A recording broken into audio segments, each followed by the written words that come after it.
So, astigmatism. First of all, what is it? It is a type of refractive error. Now, in this type of refractive error, the refraction varies along different meridia, and consequently, instead of a single focal point, there is no single focal point, but we have a focal line. Now, the astigmatism is mainly divided into a regular type of astigmatism and irregular type of astigmatism. Now we'll look at regular type of astigmatism. Here the refractive power changes uniformly, so called the regular. Now the change is about two principal meridias. What are the causes of regular astigmatism or the etiology? Now it can be corneal or lenticular or retinal. Now, corneal is the most common type of regular astigmatism. Now, let us classify it. Now, there are different ways of classification. If we are classifying it based on the position of focal line, then we can classify them as simple, compound, and mixed. Now, let us look into it. So, in simple type of regular astigmatism, we have one of the meridia that is focusing on the retina. In case of compound, we have both the meridians not focusing, which is either on front or back, that is on the same side. Whereas in mixed, we have the meridians focusing on opposite sides, that are the front and the back. So let us look at all the possibilities of this defect. Now in simple, we have one meridian that is focusing on the retina and the other that is focusing in front of the retina. Now so we can call this as a simple myopic type of astigmatism. Now in other case, we have one on the retina and other just behind the retina, so we can call it as simple hypermetropic astigmatism. In case of compound, we have both the meridians on the same side, so we have both of them in front of the retina, so we call it a compound myopic astigmatism. And if it is focusing, if both the meridians are focusing behind the retina, then so we call them as compound hypermetropic type of astigmatism. And mixed, we have only one type, that is one in front of it and the other focusing behind the retina. So these are the types of regular astigmatism based on the position of focal line. Now let us look at the other type of classification, that is based on the axis. So basically we are checking the focal line based on the horizontal and vertical plane.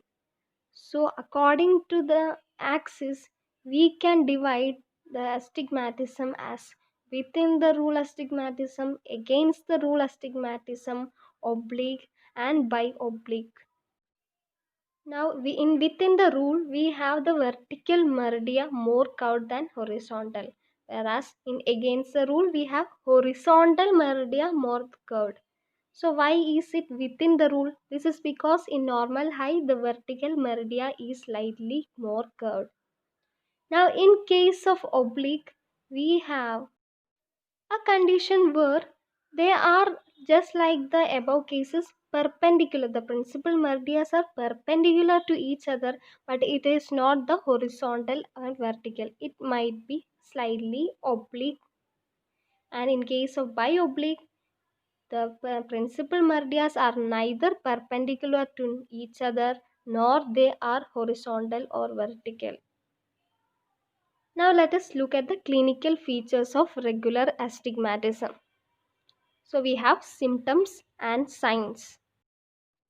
In symptoms, we have first asthenopia or tired eyes, and then blurred vision, blurred and defective vision, elongation of objects, spasthenopia, blurred and defective vision, elongation of objects, and keeping the reading materials close to the eyes. Now, what all the signs do we elicit? We have half closure of eyelids, a head tilt, oval or tilted optic disc, and different powers of meridia.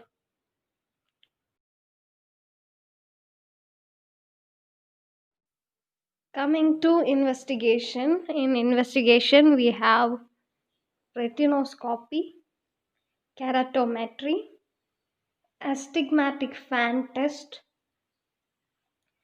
Jackson's cross, and cylinder test. Retinoscopy, keratometry, astigmatic fan test, Jackson's cross, and cylinder test. In treatment, we have optical method and surgical method. In optical method, we can use cylindrical lenses either as a spectacle or as toric contact lenses.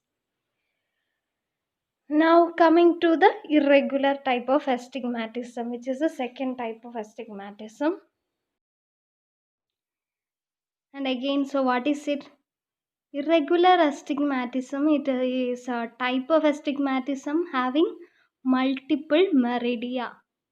So an astigmatism with multiple meridia and without any geometrical pattern.